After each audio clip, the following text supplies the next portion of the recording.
Pues yo tengo pues todo bien. Ok. Sí, Lo creo más que es importante- complicado después de ver tanta, o bueno, como las varias reacciones, como que uno se va acostumbrando. Sí, sí, y además acuérdense lo que les dije a los chicos de la mañana, las reacciones de obtención de un grupo funcional son la reactividad de otro. Entonces, parecería que son muchas reacciones, pero en realidad no lo son. Son unas cuantas las que no están en ningún otro grupo funcional. Entonces, estamos así como caminando en círculos. Van a ver que cuando se pongan a organizar su formulario, van a encontrar que hay cierta lógica detrás de todo esto. Y finalmente la lógica que yo quiero que manejen ustedes es esta lógica que tiene el químico de que le pega lo positivo a lo negativo, del otro lado. Prácticamente todas las reacciones de la química orgánica son reacciones de doble sustitución. ¿Se acuerdan cuáles son las reacciones químicas que existen? ¿No? Hay reacciones que son de sustitución. A ver, espérenme, déjenme que termine de cargar mi pizarrón. Sustitución simple, sustitución doble y adición y eliminación. Exactamente. Casi todas las reacciones que hemos visto son reacciones de doble sustitución. Las reacciones organometálicas, incluso que hemos visto para cuando implicamos al reactivo de Grignard, a los organoliteados y todo eso, también son reacciones de doble sustitución. Hay unas cuantas reacciones de adición, que sería el caso de la hidrogenación, por ejemplo, de la adición electrofílica que veíamos con los alquenos y así. Y acuérdense que existe todavía otro mecanismo que es el de sustitución electrofílica aromática, pero no deja de ser una reacción de doble sustitución. Entonces, son muy simples las reacciones de la química orgánica. Un químico inorgánico dijo alguna vez, la química del carbono es un caso particular de la química inorgánica. Entonces, todo eso que ustedes saben de la maestra Lupita, de la secundaria, la prepa, aplica en este caso. Es una química muy regular, la química orgánica. ¿No?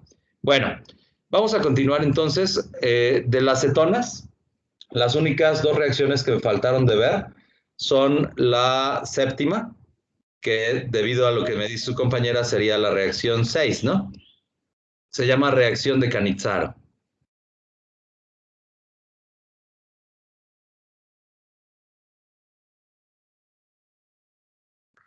Déjenme nada más dar acceso a dos de sus compañeros. Nada más uno. Ok, esta reacción es una reacción de condensación, es decir, la molécula reacciona consigo misma mediante un precursor, el precursor en este caso es una base fuerte, es algo muy parecido a lo que veíamos para el caso de la dimerización en el caso de los alquenos, o sea, la molécula es el conjunto de reactivos que hacen falta. Entonces les voy a pintar aquí al sustrato necesario. Ese sustrato va a ser un aldehído. Como va a reaccionar consigo mismo, necesito dos equivalentes químicos de él. Entonces, a esto le pongo una base fuerte.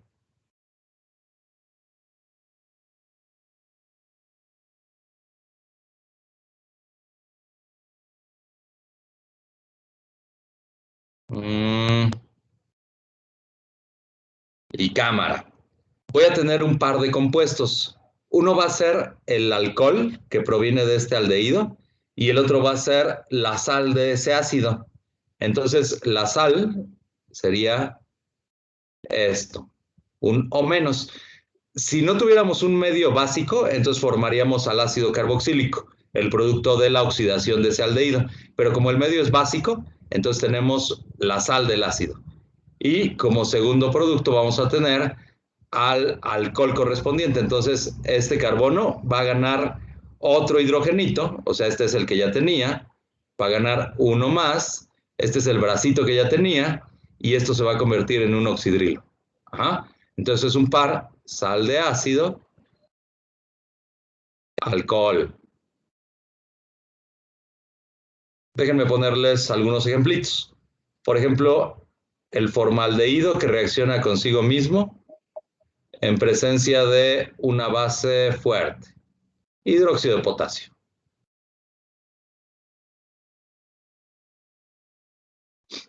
Recuerden, uno de los aldehídos se va a oxidar para formar al ácido carboxílico, pero como el medio es básico, nada más va a formar a la sal del ácido. Entonces aquí tendría un O menos, pero por ahí anda flotando el potasio, entonces aquí tendría un OK, ¿no? Es la sal de ese ácido carboxílico. Como viene del ácido fórmico, se llamaría formiato de potasio, esa sal. Y el otro va a ser el producto de la reducción de la otra molécula del formaldehído. Como nada más tenemos un átomo de carbono, el alcohol resultante sería metanol. O sea, tengo al carbono, dos de sus bracitos eran hidrógenos, le estoy insertando uno más y esto se convierte en el OH. ¿De dónde viene este hidrogenito? No es otra cosa que el ataque nucleofílico de un hidruro, o sea, un hidrógeno con carga negativa va a atacar a este carbono, brinca el enlace para acá y de esa manera se forma el alcohol.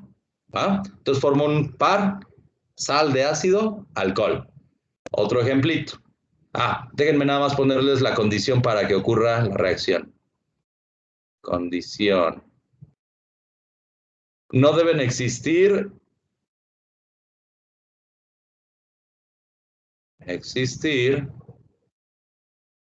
hidrógenos en la posición alfa. ¿Cuál era la posición alfa? Es la posición adyacente al grupo funcional. Recuerden, por ejemplo, cuando teníamos un alqueno, este es el grupo funcional, la doble ligadura. Entonces, este carbono sería la posición alfa. Si tenemos un carbono que está pegado a un oxidrilo, este oxidrilo es el grupo funcional, entonces la posición alfa sería este carbono de aquí. Es la adyacente al grupo funcional. ¿Ok? Si se fijan, en el ejemplo que les puse, no hay hidrógenos en la posición alfa. Ajá. Vamos a ver otro ejemplo. Este aldehído, que se llamaría benzanal, tampoco tiene hidrógenos en la posición alfa. Vamos a ponerle la misma base, KOH. Díganme ustedes cuál es el par sal de ácido y alcohol que se forma. Yo les ayudo con este circulito. Sería el benceno con COK. Ok, dice su compañero que le pinte un hexágono aquí alrededor. Y entonces aquí le ponemos el grupo carbonilo. Este sería el par de la sal del ácido. Entonces aquí me quedaría el OK, ¿no? Hay un catión potasio.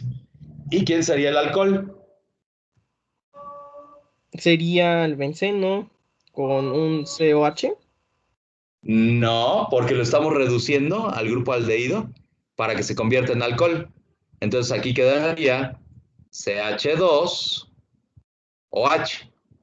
Estamos Ok. produciendo alcohol bencílico. ¿Sale? O sea, el carbono, este de aquí, es el que se va a convertir en la parte que soporta el alcohol. Por eso es que se está convirtiendo en un CH2, está ganando un hidrógeno. A ver, déjenme ponerles otro ejemplo. ¿Qué pasará si tengo este, el mismo de aquí arriba? Pero ya no lo voy a hacer que reaccione consigo mismo.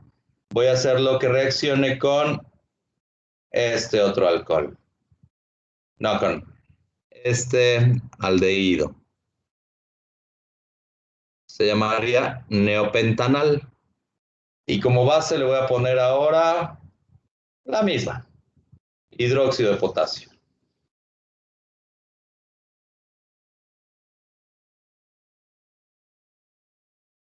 Seguramente se están preguntando ustedes quién se convierte en alcohol y quién se convierte en la sal del ácido.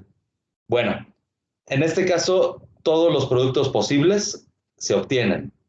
Si, por ejemplo, este se convierte en la sal del ácido, tendríamos lo que ya vimos para la reacción anterior. Aquí tendríamos el OK, ¿no? Pero también se puede convertir en el alcohol. O sea que tendríamos el alcohol bencílico otra vez. Pero también es posible aquella reacción en la que este se convierte en la sal del ácido. Entonces aquí tendría el OK. Y también es posible aquella reacción en la que este se convierte en el alcohol. Entonces tendríamos neopentanol. Es una reacción no selectiva, la reacción de Cannizzaro cuando pongo dos aldehídos diferentes. Hay una manera de hacerla selectiva. Se conoce como reacción cruzada.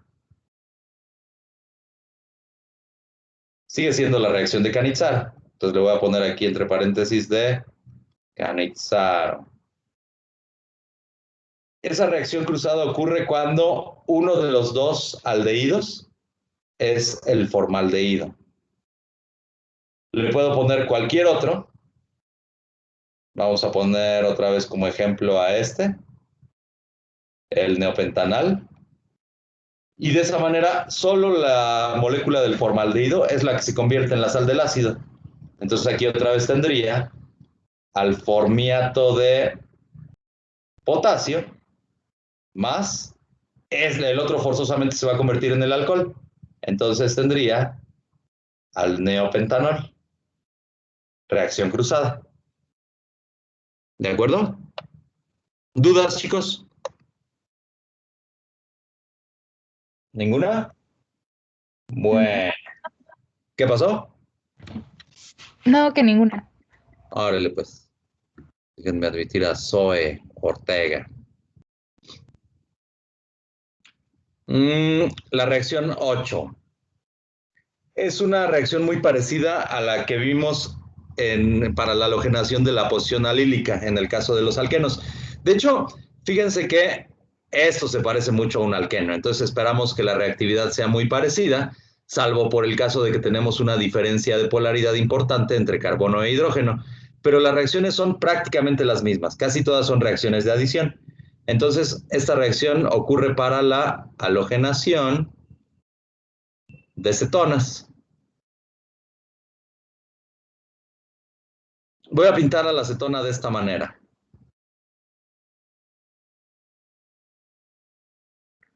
Tengo que tener ahí un hidrógeno en la posición alfa.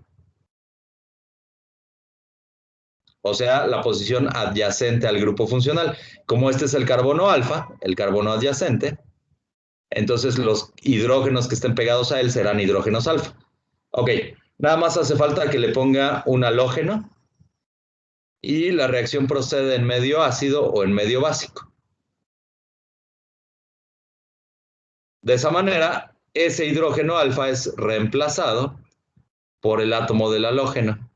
Entonces aquí tendría a la X y como subproducto tendría el halogenuro de hidrógeno. Vamos a poner un ejemplito. O sea, la condición para que ocurra esta reacción es la contraria de la reacción de Cannizzaro. Ahora sí hace falta que yo tenga hidrógenos en la posición alfa. Veamos. Por ejemplo, esta acetona.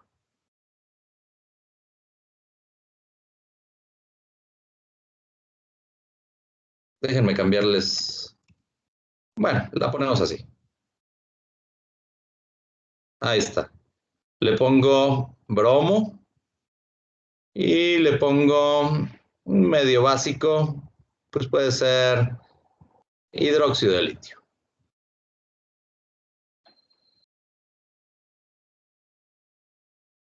¿Cuántos productos de reacción se obtienen?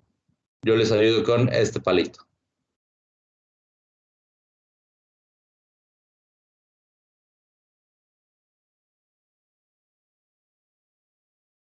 Ok, les ayudo con este otro.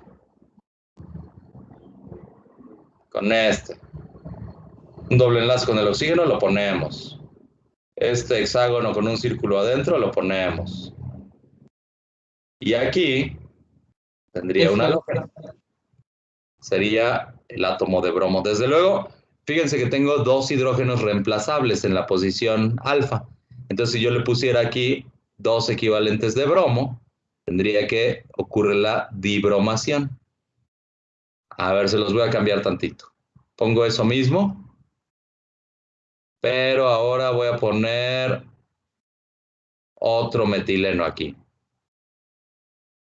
Mismas condiciones de reacción, bromo molecular. En el medio tengo una base. Ahora sí, ¿cuántos productos se obtienen?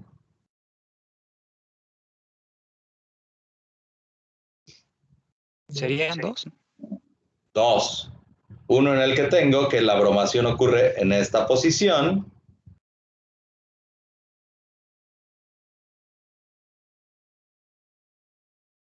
Y otro en el que la bromación ocurre en la posición contraria. O sea, en este átomo de carbón. Fíjense que los compuestos son diferentes. No tengo ninguna equivalencia por simetría ni nada. Son compuestos totalmente diferentes. Son isómeros configuracionales. ¿De acuerdo? Ok. Hay otro conjunto de reacciones que no vamos a ver por motivos didácticos. Emplean el trabajar con carbaniones. Entonces no lo vamos a revisar en este curso. Solo se las voy a poner para que las conozcan. Adición de carbaniones. Carbaniones. O sea, un carbanión es un carbono que tiene una carga negativa. Nosotros solo hemos visto dos clases de carbaniones, el que se encuentra en el reactivo de Grignard y el que se encuentra en los organoliteados. Sin embargo, la química de carbaniones tiene ciertas complejidades. Les digo, desde el punto de vista didáctico no me conviene meterlos en esas honduras. La primera se llama condensación aldólica.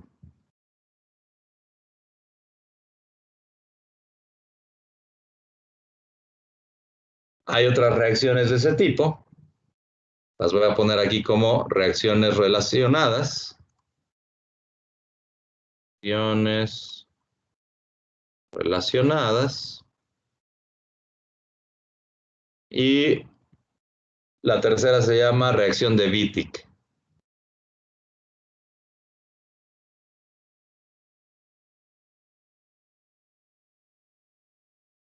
¿Se han fijado que casi todos los nombres de las reacciones en la química orgánica tienen un dígrafo? O sea, una doble letra. Prácticamente todos los autores que hemos mencionado tienen alguna doble letra en su escritura. Dígrafo se llama eso. Bueno, hasta ahí llega el tema de aldehídos y cetonas. Vamos a pasarnos al de ácidos carboxílicos.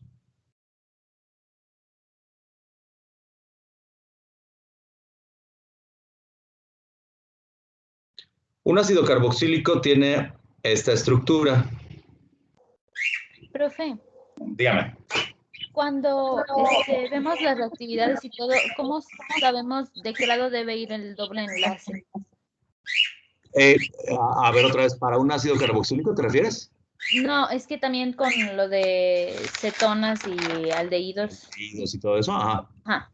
¿De qué lado debemos, o sea, si lo giramos hacia arriba o hacia abajo? Te refieres a por cómo pinté estas estructuras en el último ejemplo que les puse, ¿no? Ajá, y también hay unas reacciones creo que son de las de oxidación, que también me quedé pensando eso. No hay ningún problema. O sea, eso finalmente depende del modelo de escritura que yo esté empleando. Recuerda que hay algo bien importante aquí y es el hecho de que los enlaces sigma tienen la capacidad de libre giro. Entonces, esta molécula, si yo giro ese enlace sigma, se convertiría en esta otra. Pero no hay problema cuando el sustituyente es muy grande. Hay veces que el sustituyente impide el giro del enlace sigma. Eso, de hecho, puede ser una causa incluso de quiralidad, de enantiomería. Veamos el caso de esta moleculita. Se llama mesitileno.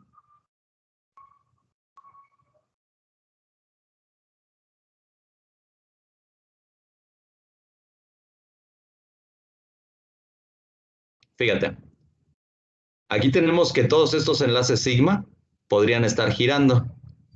Sin embargo, como bien dices, el hecho de que existan estos sustituyentes voluminosos impide que gire el doble enlace. Sería más o menos como el caso de que tuviéramos un ciclo, ¿no? Los enlaces sigma están impedidos de girar por la estructura cíclica. En este caso están impedidos de girar debido al volumen que tienen los sustituyentes. Entonces eso hace que esta molécula tenga quiralidad. Imagínate que esto es algo así como una propela. O sea, si yo lo veo desde aquí arriba, vería que el carbono está aquí en el centro y tengo así como las palas de una propela, ¿no? De una hélice. Vamos a suponer que yo hago un empuje en esta dirección y la propela tiende a girar en esta otra. Ajá.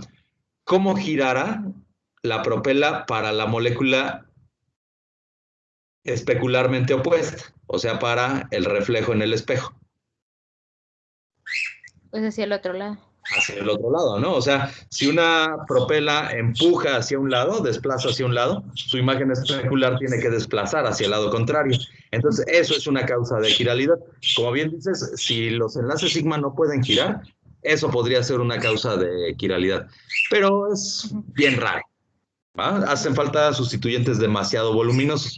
Incluso para sustituyentes del estilo de un terbutilo, pueden darse los giros. Recuerda que, vamos a poner el caso de que tuviéramos terbutilos. Aquí tengo un hidrogenito y tengo 4 de estos. Tú dirías, son bien voluminosos, ¿no? Está bien impedido el giro del enlace de sigma. Sí, sí es así, pero es que no estamos teniendo en consideración que muchas veces los estados energéticos se encuentran cuantizados. ¿Ah? O sea, yo no tengo un giro continuo del enlace sigma, sino que existen ciertos giros que están cuantizados energéticamente. Hay ciertos estados de energía permitidos. Entonces, si es así, yo podría tener una distribución energética de este estilo. O sea que para girar un enlace sigma y pasar del estado A al estado B, yo tendría que invertir una energía de activación, ¿no? Pero, ¿recuerdas en qué consiste el concepto del efecto túnel o del tunelaje? Es un efecto de la mecánica cuántica, o sea, puede ser que la entidad química en cuestión simultáneamente se encuentre en los dos estados, ¿va? Ajá. Entonces, si se da el tunelaje, eso quiere decir que me puedo brincar el giro del enlace sigma. Muchas veces ocurren ese tipo de fenómenos, ¿ah? Ok. ¿Con eso queda disipada la duda? Sí, gracias. Ahora, pues. Bueno, entonces decía de los ácidos carboxílicos. En general, todos los ácidos carboxílicos, incluso el más sencillito que sería el ácido fórmico, se encuentran a temperatura ambiente en el estado líquido, a diferencia de los alcoholes, por ejemplo. Bueno, el alcohol más sencillito también está en estado líquido, pero recuerden que es porque tengo la oportunidad de que se asocie por enlace de hidrógeno. Entonces eso hace que las moléculas tiendan a estar en la fase condensada, van a tener elevados puntos de ebullición, ¿no? Pero si comparamos con un hidrocarburo de un peso molecular semejante, veríamos que esos hidrocarburos todos tienen fase gaseosa a temperatura ambiente. Por ejemplo, el etano, el propano, etcétera, ¿no? ¿A qué se debe que el ácido carboxílico más sencillito de todos se encuentre en la fase líquida? Bueno, eso quiere decir que tenemos alguna interacción intermolecular que está facilitando que eso forme una fase líquida. Casi siempre vamos a tener que es posible el proceso de dimerización. Déjenme pintar al ácido carboxílico de esta manera. Voy a pintar hacia acá arriba este oxígeno y hacia acá abajo este otro. Si se dimeriza la molécula, entonces yo tendría que la otra molécula del ácido carboxílico va a estar presente en esta forma. Ajá. ¿Cuál era la condición de un enlace de hidrógeno? Era que tuviera un átomo muy electronegativo y del otro lado tuviera un hidrógeno pegado a otro átomo también muy electronegativo. Entonces, aquí tengo un delta menos, aquí tengo un delta más, voy a tener una interacción electrostática bastante fuerte. Pero además, recuerden que esto se da en cierto ángulo. Entonces, eso quiere decir que hay cierta componente orbital, por lo tanto, hay cierto carácter de enlace covalente. Por eso es que el enlace de hidrógeno es de las interacciones débiles más fuertes. Aquí yo tendría un enlace de hidrógeno entre este hidrógeno y este oxígeno, y lo mismo ocurre con este hidrógeno y este otro oxígeno. Entonces, por lo menos, ya estoy teniendo una molécula del doble del peso molecular. Eso haría que por efecto gravitacional, aunque la molécula resultante no sea muy polar, por efecto gravitacional ya voy a tener que eso tiende a estar en la fase líquida. ¿De acuerdo?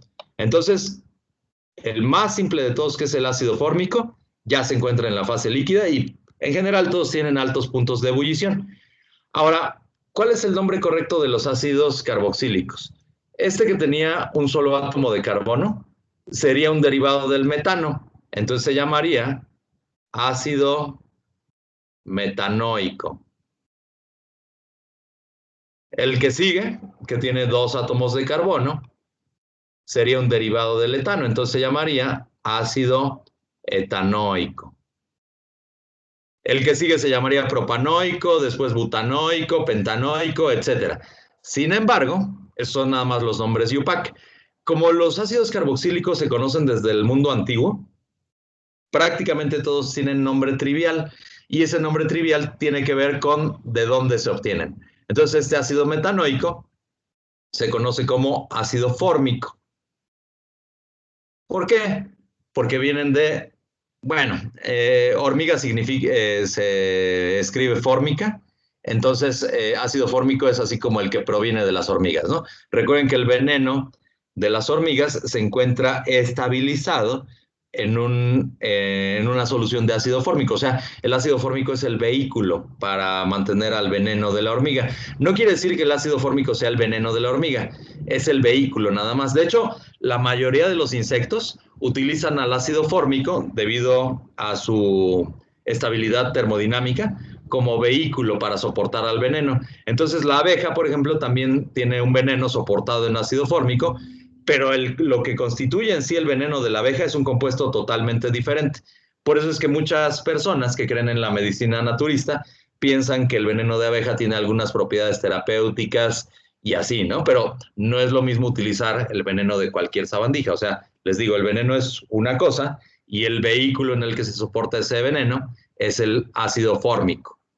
No sé si alguno de ustedes hayan escuchado que cuando les pica la guamala, que es una especie de medusa, lo que deben hacer es dejarse orinar por alguien de su entera confianza. No se vayan a dejar orinar por un desconocido a menos que les guste alguna perversión, así como la lluvia dorada o algo así. O sea, si anda su tío o su hermano con ustedes, pues ellos son los que le orinan, ¿no?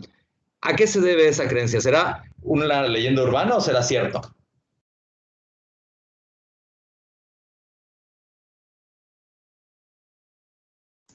Pues no sé. Suena perverso, ¿no? Pues si tiene algo la orina que reaccione con esto, ¿podría ser válido? A ver, ¿cuál es el pH de la orina en general? ¿A qué huele la orina? ¿Nunca se han metido en un baño de un mercado, de la Merced, o algo así? Huele a puro amoníaco, ¿no? Y el amoníaco es una base, ¿no? Los productos del metabolismo de las proteínas, sobre todo, tienen un pH básico. Entonces, la orina podríamos decir que tiene un pH básico, ¿no? Si tenemos un pH ácido en la orina, entonces hay que preocuparse porque ese es síntoma de que tienen algún problema renal o alguna problemática como la diabetes o algo así. Pero en general la orina tiene un pH básico. Entonces, si el veneno del aguamala está soportado en un medio ácido, eso quiere decir que si le metemos una base, estaríamos obteniendo el producto de neutralización y entonces estamos inhabilitando al veneno. Entonces, en este caso, sí tiene sentido eso de ser orinados. Es más fácil ser orinados que traer a la mano una bolsita con bicarbonato o algo así. También funcionaría, ¿no? Si hacemos una solución de bicarbonato y nos lavamos, entonces también funciona, pero es difícil de conseguir en un día soleado que uno esté en la playa, ¿no? Entonces, traten de ir con alguien de su confianza para que les orine encima o de meterse cuando no hayan aguamalas. ¿Ok? Bueno, eso fue para el ácido fórmico. El ácido etanoico se obtiene de la oxidación del etanol. Entonces a eso lo conocemos como vinagre. El nombre trivial es ácido acético. Para el ácido propanoico casi coincide el nombre trivial con el nombre IUPAC, se llama ácido propiónico. Lo mismo para el ácido butanoico. Butirum significa mantequilla en latín. Es justamente de ahí de donde viene el inglés butter, ¿no? Que también significa mantequilla. Entonces el ácido butírico es el que correspondería al ácido butanoico. Luego el ácido valeriánico, que viene de la raíz de la valeriana, se supone, sería el ácido pentanoico y así. En el Morrison, en el capítulo de ácidos carboxílicos, hay una tabla donde vienen los nombres IUPAC y los nombres triviales de todos los ácidos carboxílicos. Bueno, de los más comunes. Está el ácido caproico, caprílico, cáprico. Hay varios que huelen a chivo, entonces todos tienen más o menos el mismo nombre. Eso les va a ser muy útil para resolver la guía, porque en algunas preguntas dice, el ácido valeriánico hágalo reaccionar con tal otro reactivo, ¿no? Entonces, tienen que conocer cuál es el nombre UPAC de ese ácido valeriánico, ¿sale? ¿Dudas hasta aquí, chicos? Bueno, vamos a ver cómo se obtienen los ácidos carboxílicos. La primera reacción es la oxidación de alquilbencenos.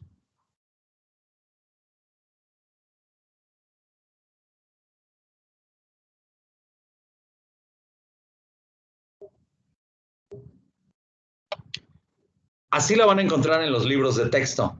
Sin embargo, esto se encuentra limitado a que tengamos al metilo como grupo alquilo. Entonces, voy a ponerle metilbencenos. Necesito nada más un grupo arilo, no es necesario que sea benceno, que se encuentre conectado a un metilo. Entonces, a esto lo puedo poner en contacto con un oxidante fuerte, puede ser el permanganato de potasio o bien el dicromato de potasio. De cualquiera de las dos maneras se obtiene el ácido carboxílico. En general se obtiene la sal del ácido porque el medio es básico, pero si hidrolizamos, entonces obtenemos el ácido carboxílico. Lo voy a poner como COOH. Esta es la notación que se emplea para denotar al grupo ácido carboxílico. Déjenme ponerles un ejemplito. Tengo al para-nitrotolueno. Lo pongo en presencia de permanganato de potasio. Al grupo nitro no le pasa nada. Sería otro ejemplo de regioselectividad. O sea, el permanganato de potasio deja en paz al grupo nitro y ataca al grupo metilo. A ese grupo metilo lo va a convertir en el grupo ácido carboxílico. ¿De acuerdo? Esta reacción, por ejemplo, no la habíamos visto nunca. Pero esta, la segunda, sí la hemos visto. Es la oxidación de alcoholes primarios.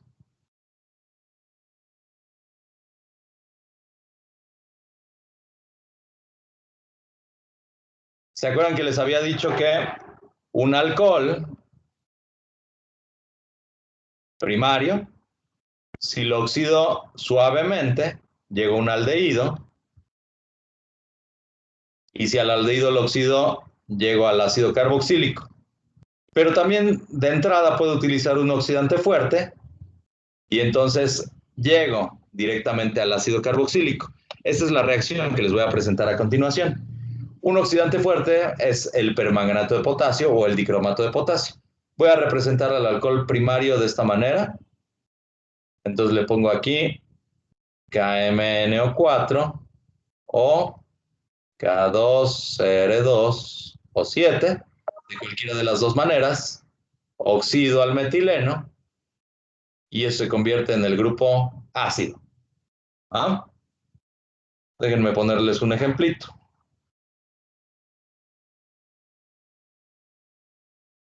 Este alcohol es primario, ¿no? Este carbono que soporta al oxidrilo solo está pegado a otro carbono. Entonces vale para lo que yo quiero. Le pongo un oxidante fuerte, pinto la misma molécula que ya tenía, nada más que en este carbono estoy obteniendo la función ácido carboxílico.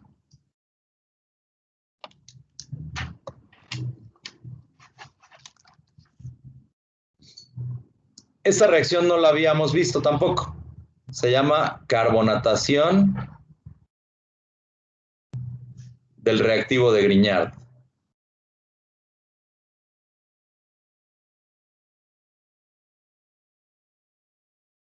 Seguimos viendo hasta en la sopa el reactivo de Grignard.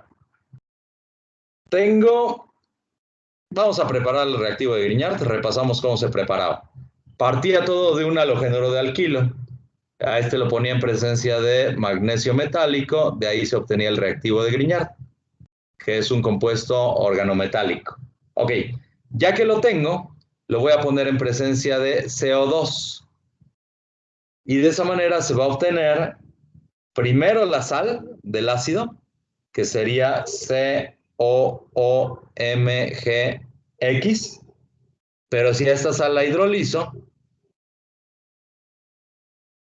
voy a obtener al ácido carboxílico. Déjenme pintárselos así. COOH. Ajá. ¿Cómo es que se da esa reaccioncita? Vamos a analizar a la molécula del CO2. Recuerden que cuando la construyeron en la primera unidad, llegaron a la conclusión de que era una molécula no polar. ¿Por qué? Porque el carbono se encuentra hibridado en sp, entonces tendríamos aquí un ángulo de enlace de 180 grados.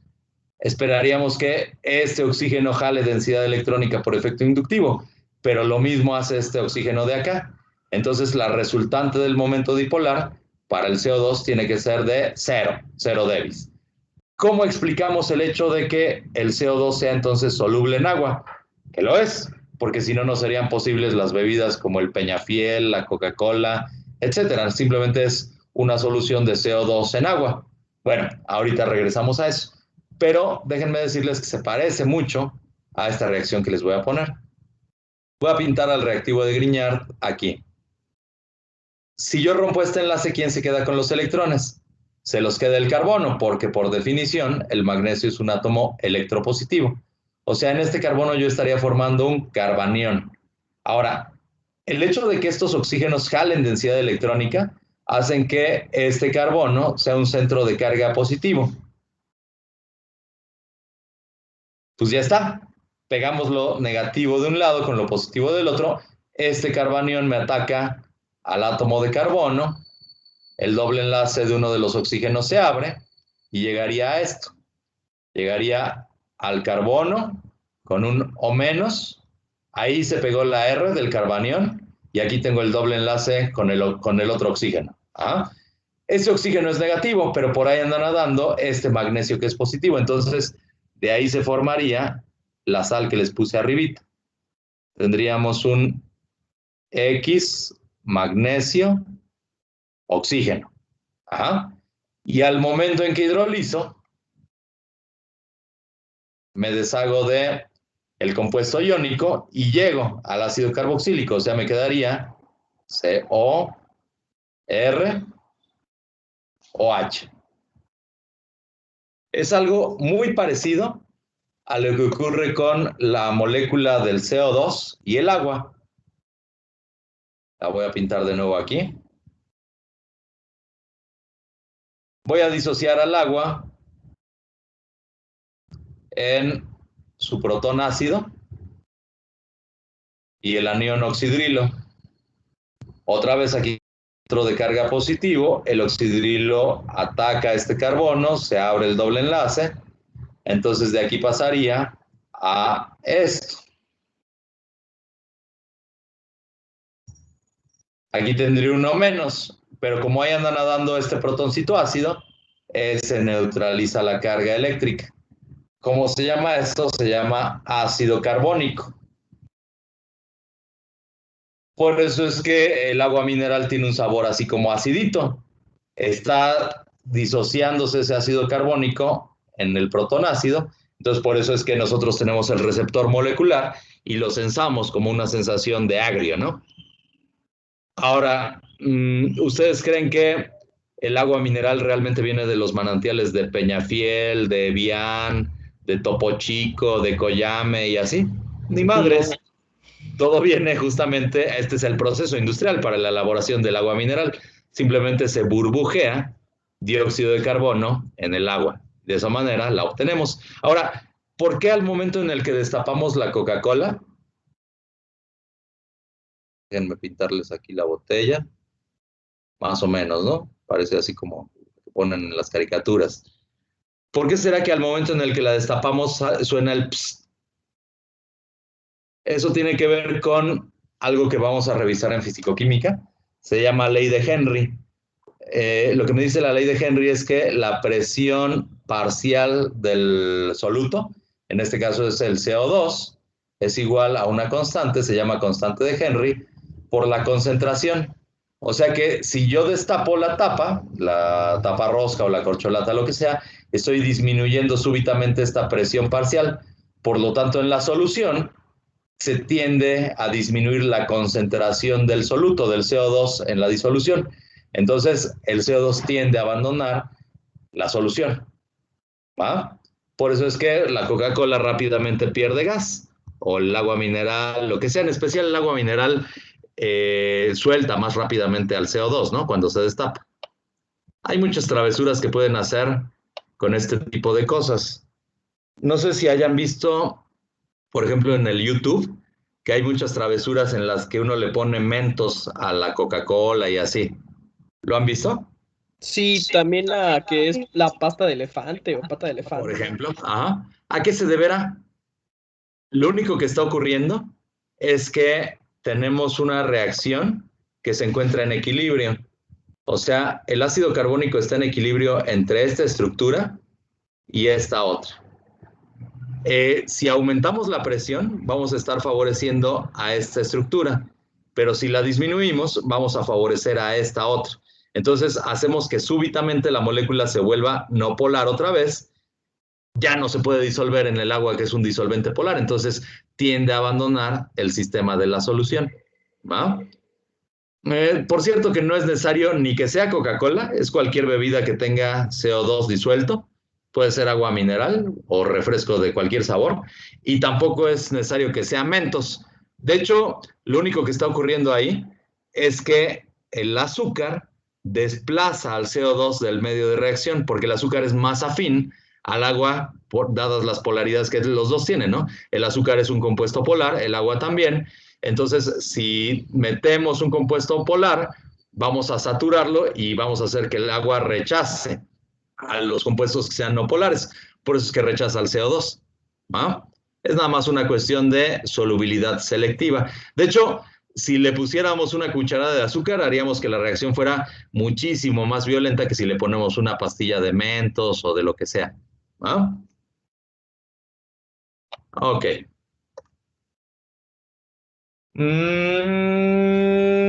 No les he puesto ningún ejemplo de la carbonatación, ¿verdad? A ver, por ejemplo, este reactivo de Grignard.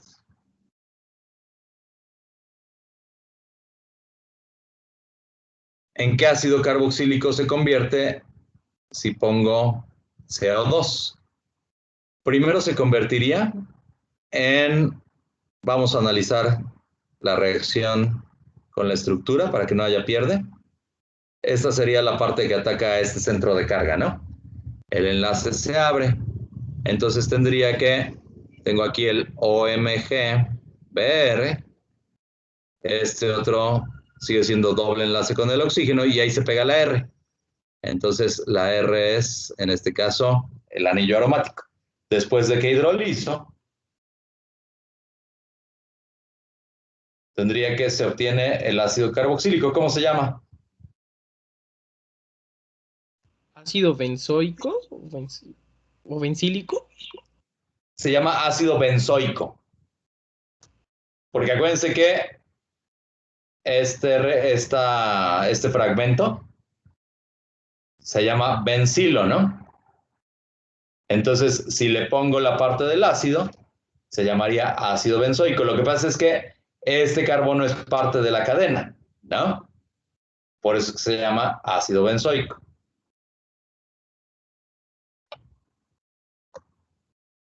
Bueno. Ok. La cuarta reacción. Es una hidrólisis de nitrilos.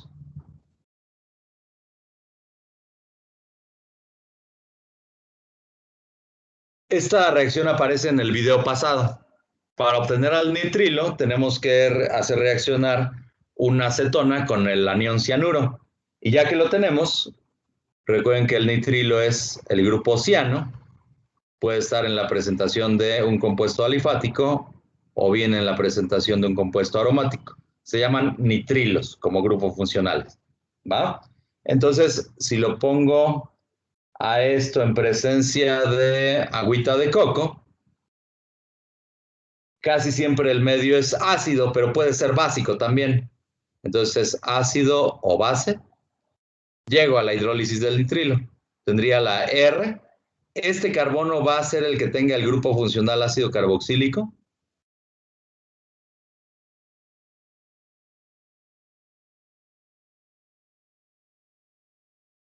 Y como subproducto obtendría amoníaco.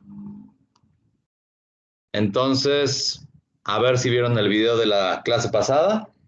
Puedo partir, por ejemplo, de este cloruro de bencilo. Lo pongo en contacto con cianuro de sodio. Este es un nucleófilo, este es un grupo saliente, entonces da la reacción de sustitución nucleofílica. De ahí tendría cloro. Perdón. De ahí tendría el grupo ciano. Esto se llama benzonitrilo. Y ahora a este benzonitrilo lo hidrolizo. H2O, HCl, por ejemplo. Y entonces de ahí obtendría al ácido carboxílico. Recuerden, es este carbono el que se va a convertir en el grupo ácido. Entonces aquí tendría el doble enlace con el oxígeno y el OH. Estoy ganando un átomo de carbono. Es una estrategia de síntesis cuando quiero hacer que crezca una cadena. Al introducir un grupo nitrilo, estoy haciendo que la cadena crezca en un átomo de carbono. ¿Sale?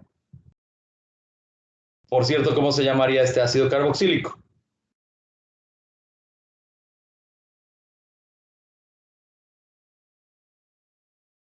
Las reglas de nomenclatura son las mismas que ya conocemos. Hay que elegir a la cadena más larga que contenga el grupo funcional. Sería esta, ¿no? Tiene nada más 2 átomos de carbono, entonces sería un derivado del ácido etanoico. Ahora, en la posición 1 tiene que estar la función ácido carboxílico. Entonces, en la posición 2 se encuentra el grupo fenilo como sustituyente. Se llamaría 2-fenil. Se llamaría ácido, porque es un ácido. Ácido 2-fenil etanoico. ¿Sale? A ver, déjenme ver si hay otro perro que de una le pongamos nombre. No, todos los demás que hemos analizado están sencillos. Con eso. Ok, esas son las reacciones de obtención. Vámonos a la reactividad.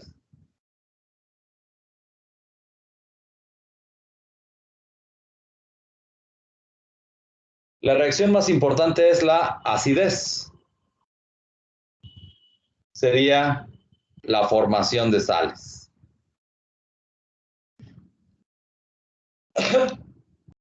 De hecho, a lo mejor algunos ubican cuando la maestra Lupita les decía que el producto de un ácido y una base es una sal y agua, ¿no? Eso se conoce como equivalente de neutralización. Bueno, eso nada más aplica para el modelo de ácidos y bases de Bronsted y Lowry y el modelo de Arrhenius. Existen otras reacciones ácido-base en las que no tenemos ni una sal ni agua, pero las que ocurren en la vida cotidiana más o menos andan por esa formulación. O sea, tengo al ácido carboxílico.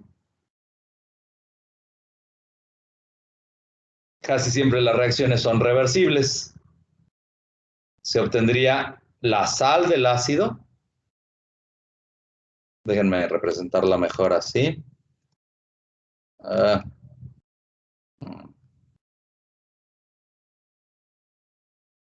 Sería COO menos más la formación del protonácido.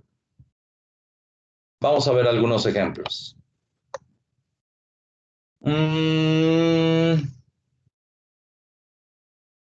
Necesito 2 equivalentes de este ácido que se llama... Déjenme pintarlo mejor, como Dios manda. Ácido acético, ¿no? O ácido etanoico. Lo voy a poner en presencia de zinc metálico, un equivalente químico.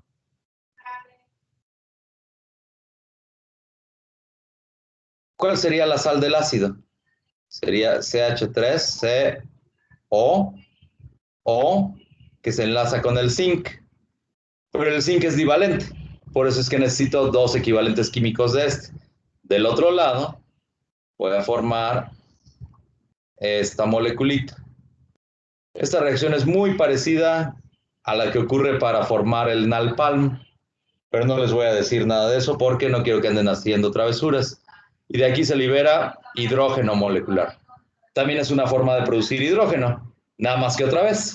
Es mucho más caro obtener al zinc en estado puro, que se requiere para la reacción, porque el zinc, al ser tan reactivo, se encuentra en forma de óxidos o de halogenuros en la naturaleza. Entonces invierto más energía en obtener al zinc que la energía que podría obtener cuando quemo al hidrógeno o cuando lo hago pasar por una celda combustible.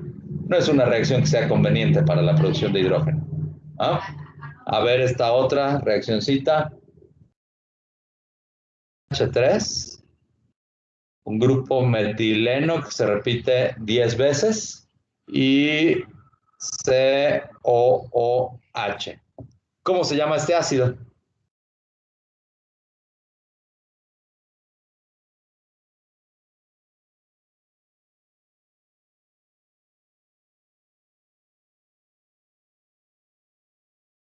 ¿Están ahí, chicos?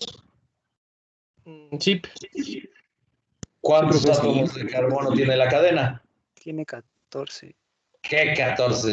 Sí tienes razón.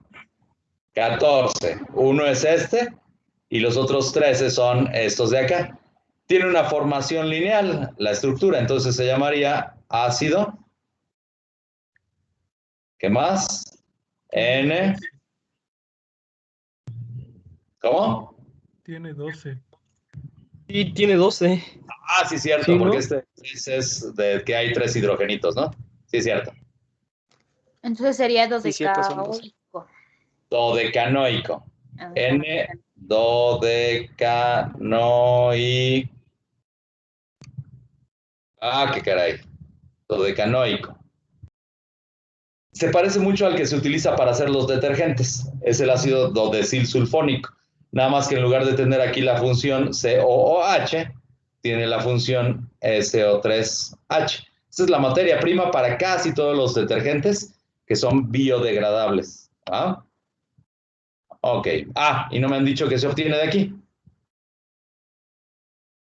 La parte del ácido queda prácticamente igual. Tendría aquí un CH3, CH2 10 veces. ¿Y aquí qué me queda? ONA y H2O. ONA, ajá, más H2O. Este sí sería el equivalente de neutralización de una reacción del tipo Bronsted y Lowry. A ver, y uno más.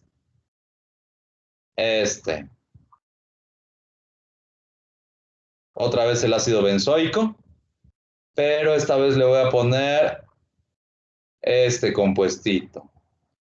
¿Cómo se llama?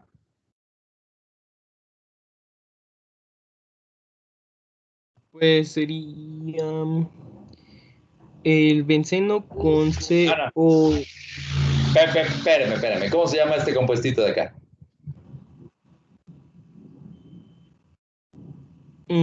Carbonato de sodio. Bicarbonato de sodio. Es un nombre trivial. El nombre antiguo es carbonato ácido de sodio. Y curioso, porque no es un ácido, es una base. El nombre correcto es monohidrogencarbonato de sodio. Pero bueno, es una base. Esta la utilizan muchísimo sus madres. Como dijo su compañero, de aquí voy a obtener a la sal del ácido, que sería ONA, ¿más quién? Más ácido carbónico. H2O. Sí, porque estamos en un medio acuoso, pero en general, cuando ustedes le ponen bicarbonato de sodio al vinagre o a los frijoles que ya se hicieron agrios o algo así, ¿qué pasa? Empieza a burbujear, ¿no? Eso es porque se genera dióxido de carbono y además agüita de coco. Pero sí, como tú dices, estos dos se pueden asociar, forman el ácido carbónico, que ya vimos líneas arriba, y entonces, pues así, ¿no? Pero en general el CO2 sale despedido en forma de gas.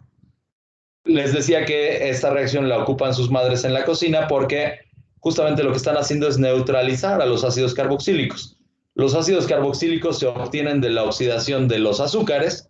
Los azúcares en general son alcoholes, ¿no? Y ya vimos que los alcoholes primarios se pueden oxidar para que se obtengan ácidos carboxílicos. Entonces, si hacemos reaccionar el ácido carboxílico proveniente de la fermentación de la comida con una base, que sería el bicarbonato de sodio, estamos neutralizando. Entonces, eliminamos el sabor agrio de la comida. ¿Ah? Sus madres son sabias, chicos, ustedes háganles caso. Salvo cuando les digan que se pongan a trabajar. Si les dicen eso, ustedes respondan que son hijos de familia y que hasta que terminen la carrera. Vivan el mayor tiempo posible a expensas de sus padres. Ok. La reacción 2 es también una reacción muy importante. De hecho, nos vamos a entretener unas cuantas clases con ella. Es la conversión a derivados funcionales.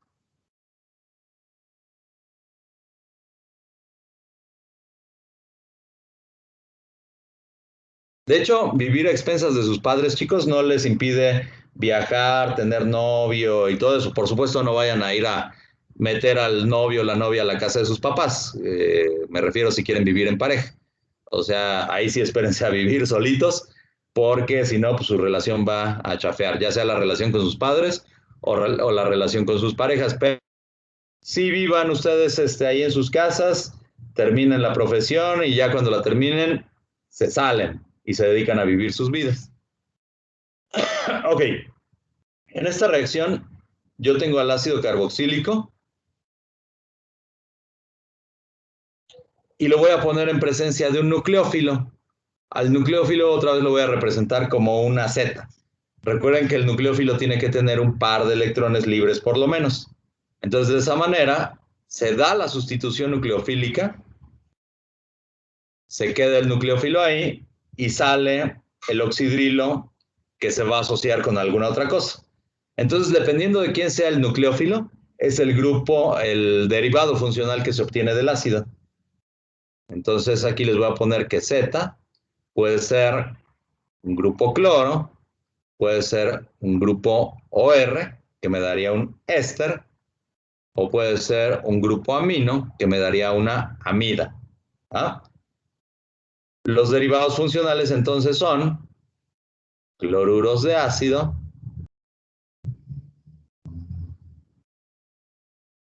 pueden ser ésteres,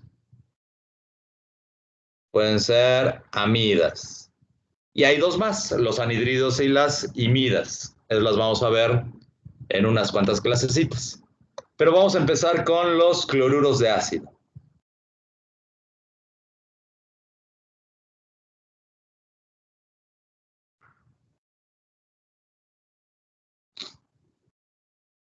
Tengo al ácido carboxílico y lo puedo poner en contacto de cualquiera de estos tres reactivos.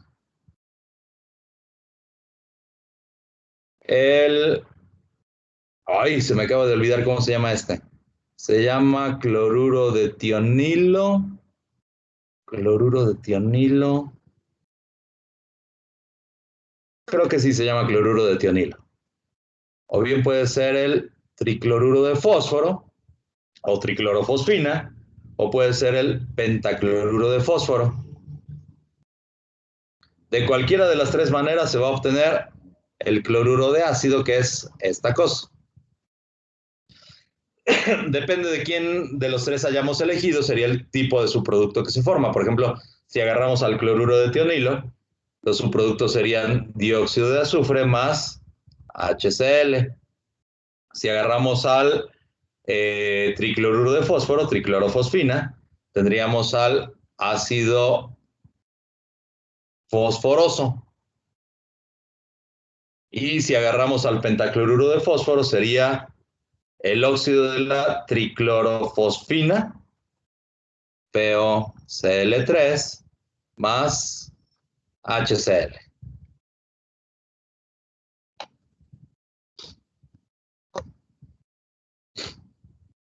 Déjenme ponerles un ejemplito.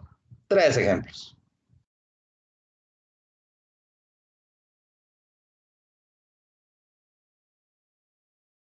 Al ácido benzoico más PCl5. Las condiciones experimentales para esta reacción en particular son de una temperatura de 100 grados Celsius. Luego, a este ácido que tiene una cadena lineal de 17 átomos de carbono, se llamaría ácido octadecanoico, ¿no? Sería C17H35COOH. Y a este le vamos a poner el cloruro de tionilo. Esta es una reacción que se lleva a cabo a reflujo. Y la tercera, 3 equivalentes químicos de ácido acético, CH3COOH, y le ponemos la triclorofosfina, PCl3. Esta reacción se lleva a cabo a 50 grados Celsius. Lo más fácil es decir quién es el cloruro de ácido. Aquí se obtendría esto mismo, nada más que le ponemos un cloro, ¿no? Acá sería esto mismo.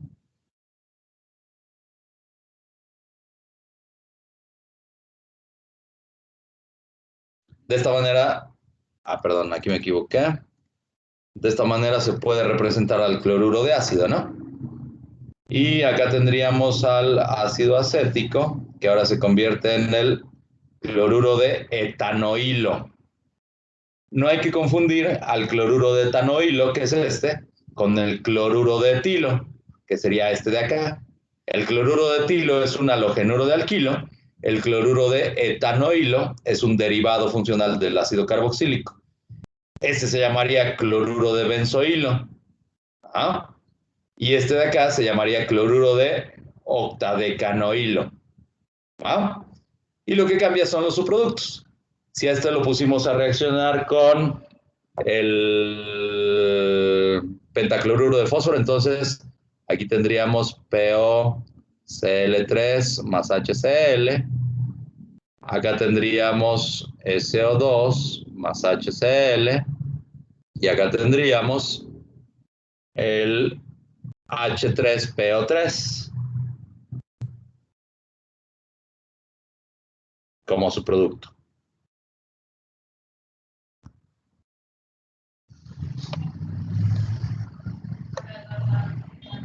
¿Dudas? No. Ok. No. Conversión. Sí, es el reflujo. El reflujo, qué bueno que lo pregunta. El reflujo es la temperatura de ebullición de un disolvente. Nosotros en el laboratorio tenemos un matraz en el que tenemos un disolvente y le aplicamos una flamita, un calentamiento por una mantilla, lo que sea, ¿no? Si yo tuviera aquí un líquido puro, la temperatura a la que ebulle sería la temperatura de ebullición del disolvente. Pero en general no lo tengo. En una reacción química tengo la presencia de este disolvente y además tengo a los reactivos. Eso quiere decir que la temperatura de ebullición va a ser diferente de la temperatura de ebullición del disolvente. Sin embargo, en el momento en el que empieza a hervir este sistema de reacción, a eso se le conoce como temperatura de reflujo. Muchas veces eso está conectado a un equipo que se llama refrigerante, ¿no? Aquí yo tengo que hay una entrada de agüita de coco fría y una salida. Eso hace que el disolvente, como lo estoy calentando, se empiece a evaporar, pasa a la fase gaseosa y aquí entra en contacto con el agua líquida que está fría. Entonces regresa al estado líquido y todo el tiempo tengo que el sistema esté en equilibrio, perdón, entre lo que se está evaporando del disolvente y lo que está regresando en forma de un líquido. A eso se le conoce como temperatura de reflujo. ¿Va? Ok. Ok.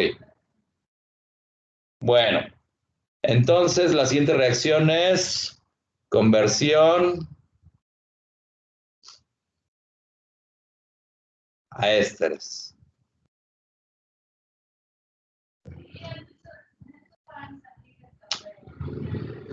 Vamos a suponer que les pidieran obtener a este halogenuro de alquilo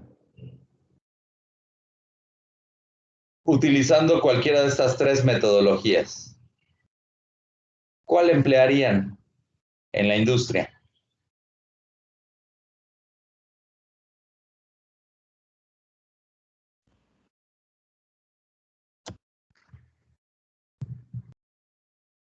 ¿Cuáles podrían ser sus criterios? Recuerden que el industrial lo que quiere es ahorrar dinero. ¿Dónde ahorran más dinero? En el de energía, ¿no? El de 50 grados centígrados. Fósforo. Ok, eso podría ir en el sentido de la energía. Ahí su compañero les está diciendo que es menos costoso energéticamente utilizar esta reacción que va nada más a 50 grados que esta que va a 100. Pero quién sabe, porque les estoy poniendo tres reacciones diferentes. No sabemos cuál temperatura requiera esta si utilizamos este reactivo. Pero vamos a suponer que las temperaturas sean las mismas. No pueden irse por ahí, por el Pues costo el de reflujo, ¿no? Porque vuelve a obtener el sistema de disolvente. Pero otra vez, eso depende de quién emplees como disolvente. Si empleas un disolvente de un punto de ebullición muy alto, entonces energéticamente sería muy costoso eso. Por eso les digo, la temperatura es la misma, la de reflujo o la de cualquiera de las reacciones. Tú dices porque de esa manera no se gasta disolvente. Exactamente. Vamos a suponer que todas ocurran en reflujo. Entonces, de ninguna manera estamos gastando disolvente.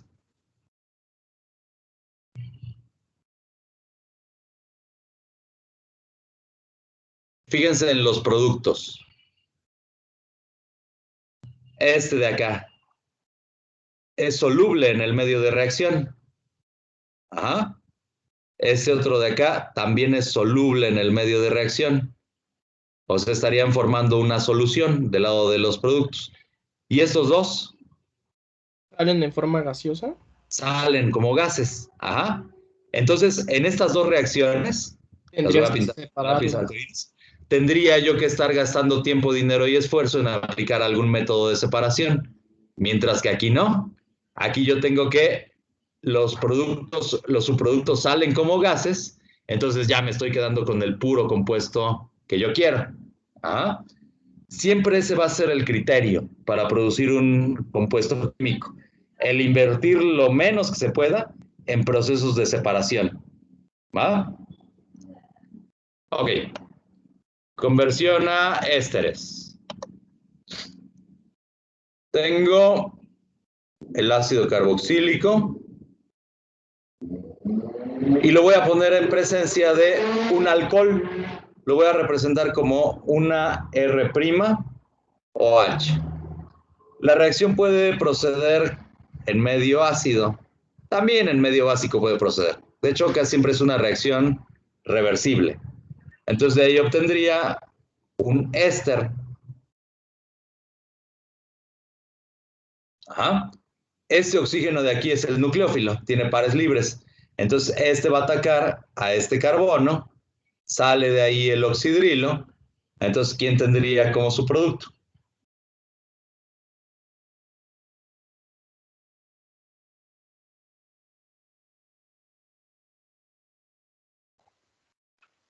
Agua. Agüita de coco, muy bien. Ok, la velocidad de reacción, déjenme ponérselas. Reactividad con respecto al alcohol. La reactividad es que el alcohol primario reacciona más rápido que el secundario y el terciario prácticamente no reacciona. ¿Qué les dice eso acerca del mecanismo? Es un SN1, SN2, ¿qué es? SN1. No, porque está gobernado por el impedimento estérico. Tiende a ser SN2. Fíjense, es SN2 a pesar de que el sistema es un disolvente polar. Tanto el alcohol como el agua son polares, ¿no? Entonces tendería a ser SN1, pero es SN2. Hay muchas curiosidades en la química. Ok. Hay otra forma alternativa de producirlas a los ésteres para deshacerme de esta cosa. Si esa reacción está en equilibrio, esperaría yo que los rendimientos del éster que pueda producir fueran bastante bajitos. Hay una forma de hacerla irreversible y es no partir del ácido, sino partir del cloruro de ácido. O sea, si yo esto primero lo convierto en el ácido, en el cloruro de ácido, vamos a suponer que sea mediante el cloruro del tionilo, y después a esto lo pongo en contacto con el otro alcohol, o con el alcohol más bien, entonces la reacción se convierte en una reacción totalmente irreversible.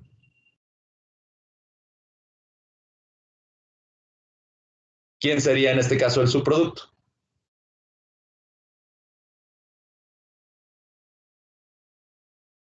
El ácido, ¿no? HCl. Muy bien. Bueno. ¿Qué quieren un ejemplo, dicen? A ver, ¿qué les parece este?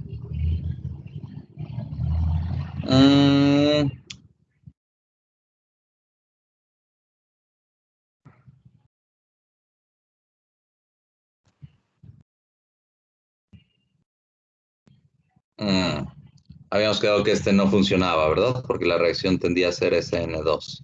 Entonces voy a poner este. Ok. Este primero lo convertimos en el cloruro. Este tiene un nombre trivial, se llamaría cloruro de neopentanoilo, ¿no? Y ahora lo pongo en contacto con el alcohol isopropílico. Me quedaría esto, se enlaza del lado del oxígeno, y la R con la que venía.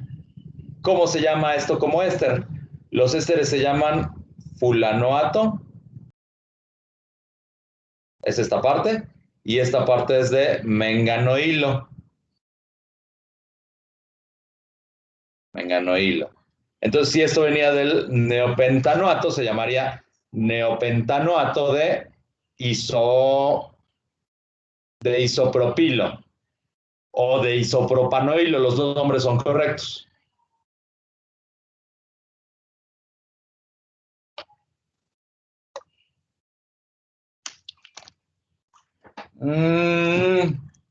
La C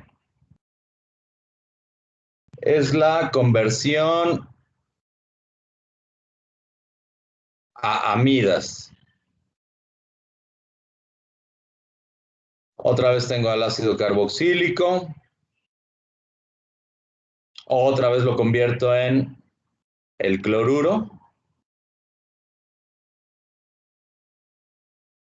Y de ahí lo hago reaccionar con amoníaco o con una amina. Puede ser amina primaria o secundaria. Nada más. Terciaria no puede ser. Después vemos por qué no. Entonces ahorita lo voy a poner en presencia de amoníaco.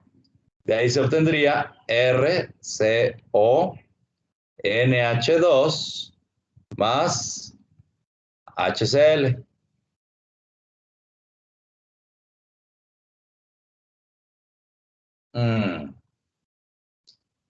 Voy a terminar de una vez los ácidos carboxílicos, ya es poquito lo que me falta. La tercera reacción, ya salí de los derivados funcionales. Es una reducción. ¿Cómo me deshago del carboxilato? Lo más común es que utilice una reducción química. Un reductor fuerte es el que vimos la clase pasada, es el hidruro de litio y aluminio. Así le llaman los químicos orgánicos. La gente de pelo en pecho le llama tetrahidrogén aluminato de litio. Ok, de ahí se obtiene un alcohol primario.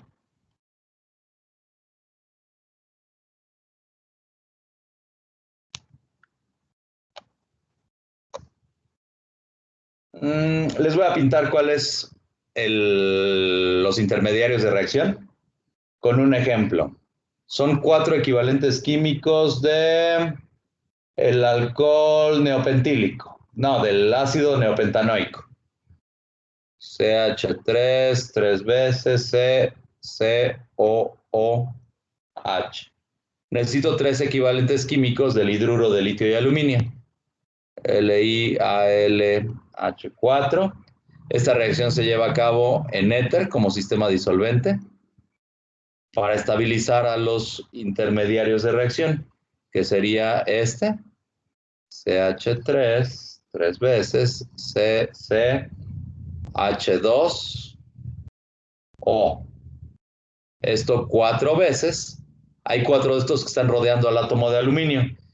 Todo este fragmento va a ser negativo y el litio, que es positivo, nada más se encuentra como contraión. Bueno, como subproductos voy a tener 2 equivalentes químicos de la alúmina de litio o aluminato de litio, y también voy a generar hidrógeno, son 4 equivalentes químicos. ¿Va? Ya si a esto lo hidrolizo, obtendría el alcohol. Serían 4 equivalentes químicos del alcohol.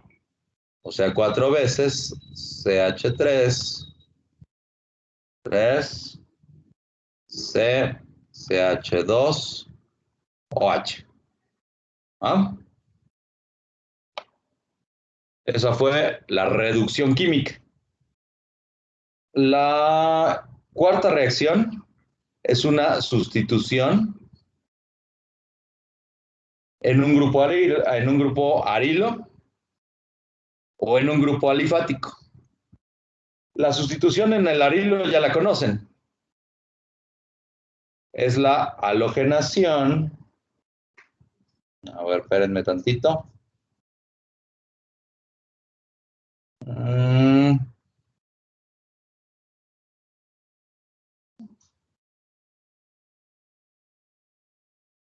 O sea, la sustitución anular es la que ya conocen.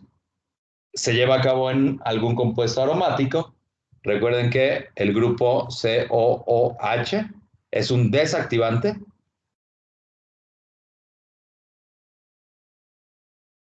Y orienta a la posición meta.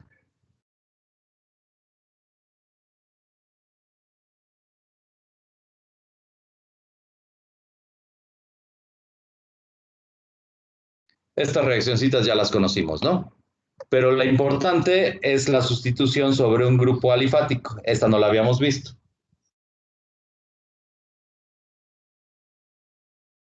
Esta reacción se conoce como reacción de Hell-Folkard-Zelinsky. La condición es que tenga un hidrógeno en la posición alfa, o sea, R, CH2, COOH. Este de aquí es un hidrógeno alfa. Ajá. Es igual que para la reacción de sustitución en las cetonas. Lo pongo en presencia de un halógeno. Aquí lo que cambia es el precursor de la reacción. Es fósforo rojo. Esa es la reacción que ocupó Walter White cuando mató a los malosos en el remolque. Le echó fósforo rojo a la parrilla y de ahí se murieron. Bueno, lo que quería hacer era justamente una reacción de Hell-Folkard-Zelinsky. Entonces de ahí yo tendría R. Aquí en donde estaba este CH2, se cambia un hidrógeno por el halógeno y se conserva el grupo ácido carboxílico. Otra vez es un ejemplo de una reacción regioselectiva. Como subproducto tendría HX. ¿Ah? Aquí X solo puede ser cloro y puede ser bromo.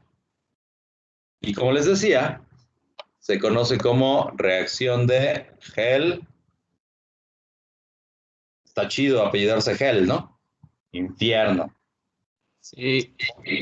Folkard, había un personaje en Mazinger Z que era el Dr. Hell, era el villano. Nada más que en aquel entonces yo no sabía inglés, pues me tocó de niño. Entonces decía, ay, pues qué de terrorífico puede tener el Hell para pararse los pelos y eso. Ya hasta después que comprendí que era el hogar de Belcebú, fue que dije, ah, no, pues todo tenía sentido. Entonces, Folkard y Zelinsky.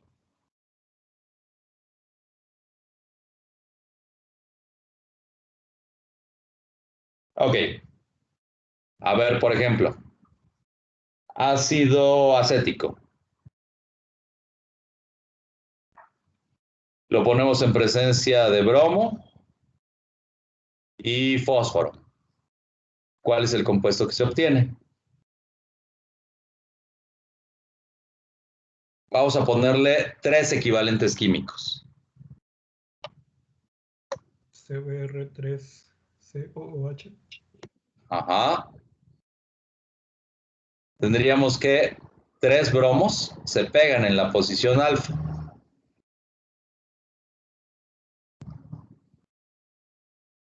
¿Quién será más ácido? Entre este ácido, que sería el ácido tribromoacético, y el ácido acético. O sea, entre este contra este, ¿quién es más ácido?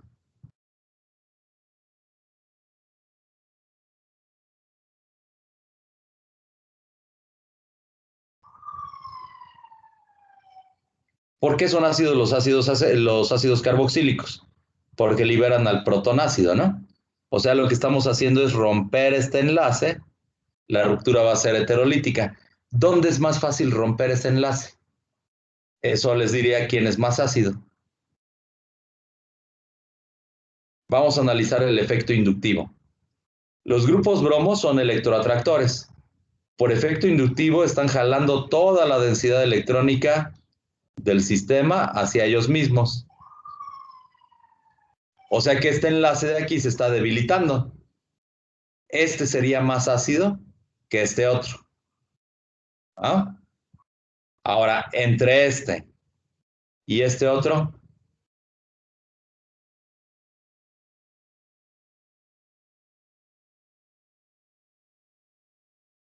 entre el tribromoacético y el trifluoroacético, ¿quién es más ácido?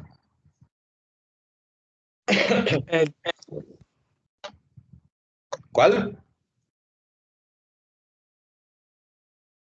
¿El de flor? El de flúor, porque el flúor es más electronegativo que el bromo.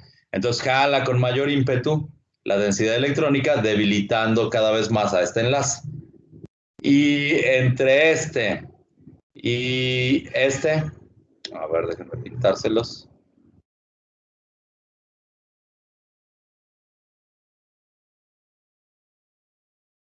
Ahora este contra este.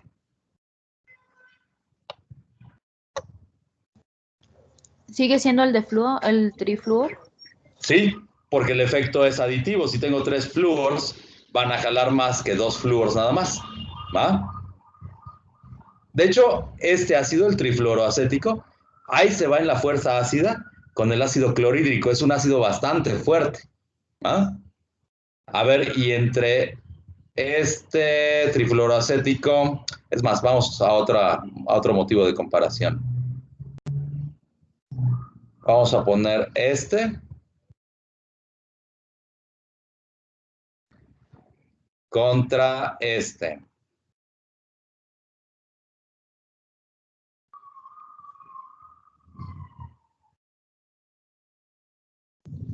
Entre estos dos, ¿quién es más ácido?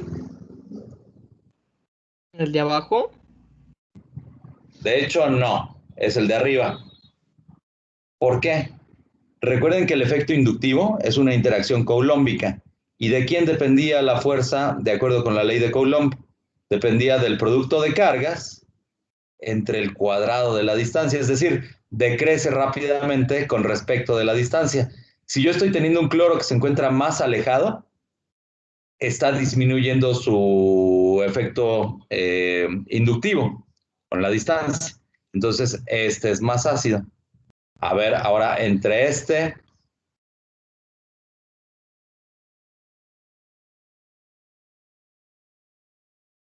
H2COOH y este,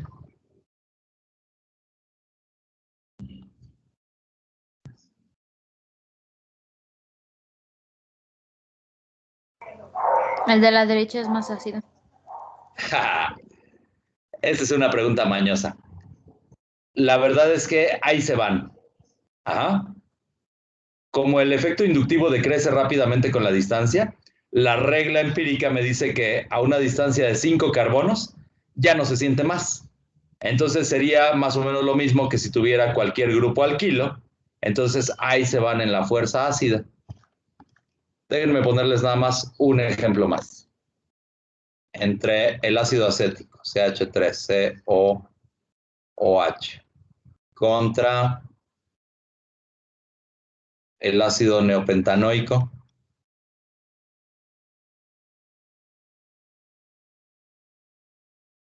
¿Quién es más ácido?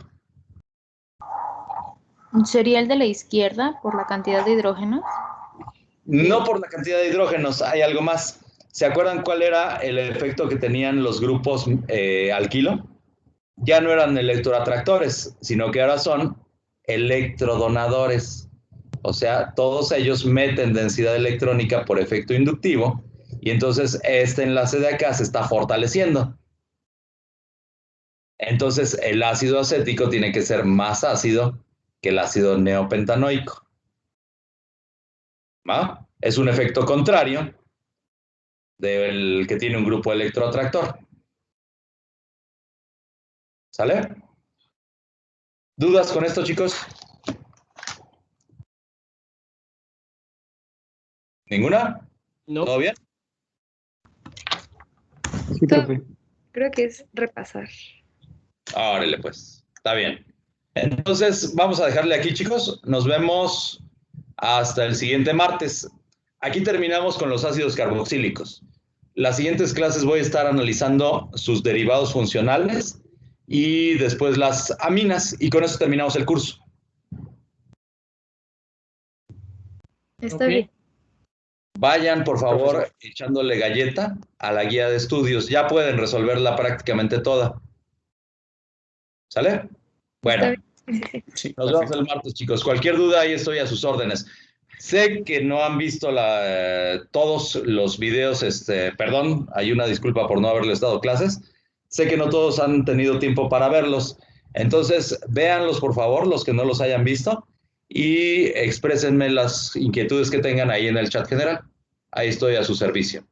Con cuidado, chicos, nos vemos. Muchas gracias, profe. Gracias, profe. Gracias, profe. Hasta luego. Hasta luego, profe. Gracias, Luego. profe. Hasta luego, gracias.